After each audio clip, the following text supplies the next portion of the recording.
আসসালামু আলাইকুম, কেমন আছেন সবাই? তেলাপিয়া মাছ রান্না করব। মাছগুলা বাই করে ভালো করে লবণ দিয়ে খাইছে, তারপরে ধুয়ে মাছগুলা রাইখে তারপরে তরকারিগুলা কাটবো। এখন এই যে তরকারি কাটতেছি, 4টে আলু নিছি, একটা বেগুন নিছি, আর 3টে টমেটো, কয়েকটা হইলো ভেন্ডি, এগুলো দিয়ে রান্না করব। আমাদের মামে দুইজনে খামু, অল্প একটু করে তরকারি রান্না করি। তো এই যে সবজিগুলা কাটতাছি। কে কে কোথায় থেকে আমার ভিডিওটা দেখছেন, যদি ভালো লাগে লাইক কমেন্ট শেয়ার দিয়ে পাশে থাকবেন। আর নতুন নতুন রেসিপি পেতে আমার পেজে ঘুরে আসবেন। যদি ভালো লাগে একটা শেয়ার দিয়ে দিন। আর প্লিজ প্লিজ ভিডিওটা পুরাটা দেখেন, ভিডিওটা ধাক্কা দেন না উপরের দিকে। ফেসবুকে তো সবাই আমরা অনেক আশা করে আসছি, সবার আশা আল্লাহ যেন পূরণ করে। তে আমি নতুন মানুষ, অনেক কিছু বুঝি না, ভুল ত্রুটি হইলে ক্ষমা দৃষ্টিতে দেখবেন।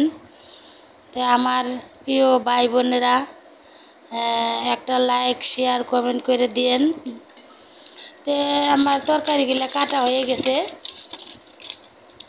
এখন আমি মাছগুলোর মধ্যে মশলা দিয়ে কড়াইতে তেল দিয়ে মাছগুলো দিয়ে দিলাম, দিয়ে উল্টায় পাল্টায় মাছগুলো কিন্তু আমি এত ভাজবো না, যেহেতু তেলাপিয়া মাছ বেশি ভাজলে তরকারি মজা কইবা জায়গা।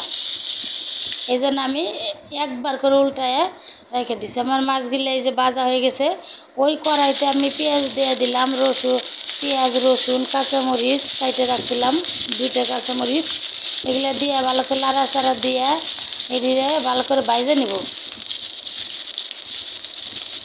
এদিকে আমি মশলাগুলা মরিচের ফাঁকি, হলুদের ফাঁকি, তারপরে হইলো এইগুলা ভালো করে একটু পানি দিয়ে মিশাইয়া তারপরে তরকারিতে দিব।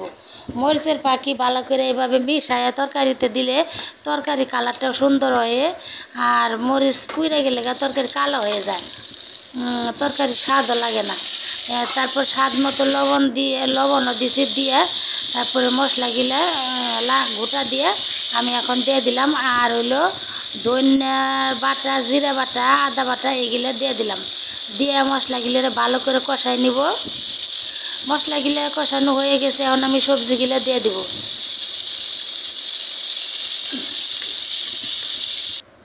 সবজিগুলো দিয়ে ঢাকা দিয়ে দিছিলাম, আবার 2 মিনিট পরে আসলাম, আর একটু লাড়াচাড়া দিয়ে দিলাম।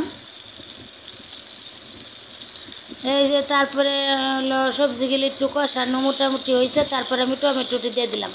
টমেটো একসাথে দিলে একবার গইলে যাইব, তাই আমি পরে দিছি। তারপরে আবার ঢাকা দিয়ে দিব, আবার 2 মিনিট পরে আসবো। এই যে আমার তরকারিগুলো কষানো প্রায় হয়ে গেছে।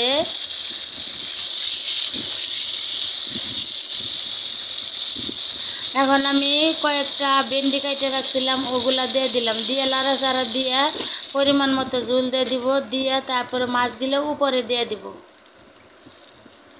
মাছগুলো উপরে দিয়ে ডাইকে দিব, ডাইকে দিয়ে 5 মিনিট একটু হাই হিটে জাল দিব আমি।